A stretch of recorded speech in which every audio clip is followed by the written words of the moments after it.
My friends, have you ever talked back to your parents or talked back to a police person or to a judge? Now, it takes special courage and just plain foolishness to do just that. But who in their right mind would ever talk back to God? Well, our text from the Old Testament and our gospel reading really contains excerpts from two people who did just that. Listen to Jeremiah's words paraphrased like this: God, you have duped me. You tricked me into doing this prophetic role. I wish I would have just kept my mouth shut and tell no one about you. I'm tired of rejection.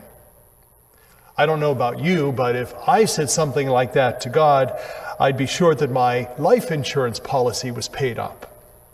And in the gospel, listen to Peter as he speaks to Jesus, paraphrased.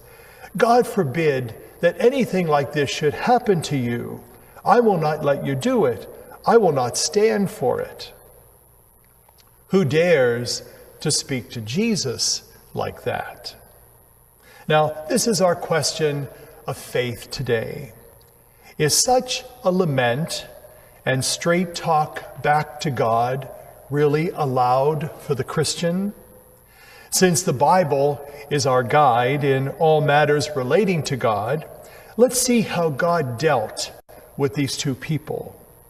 First, talking back to God may really signal some special intimacy with God.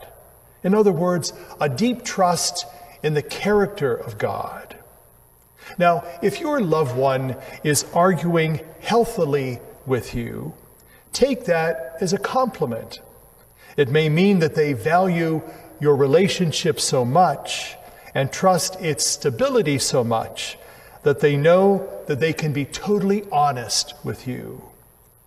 So when someone talks back to God, they may be operating out of the same profound level of trust in God. I also believe this: straight talk with God needs to be followed by good listening to God. Now, back talk to God may signal the occasion for God to offer some corrective words to us. Now, this was certainly the case with Simon Peter. Jesus was not angry that Peter said what he did. Jesus understood that Peter had a deep sense of loyalty to him. He knew that Peter was trying to protect Jesus in the best way that he knew how. But Jesus also had to point out that this protective reality was really a temptation. Now, Jesus sees the teachable moment in Peter's comment. It was a lesson for all his disciples, including us, to hear. The hard truth is that God is not so much interested in the comfort or duration of our lives. God is much more interested in the depth and donation of our lives.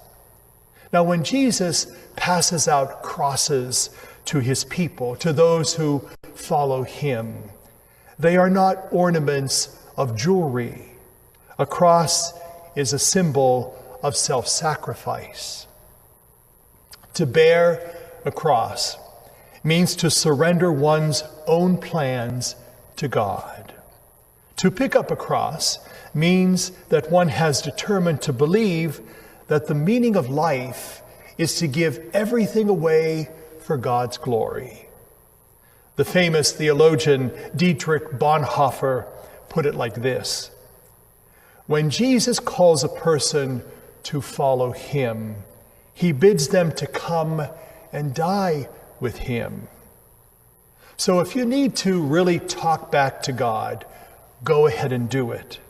God will never be offended. But be prepared for God to talk back to you. That conversation, blunt and honest, just may be the most important talk in your life.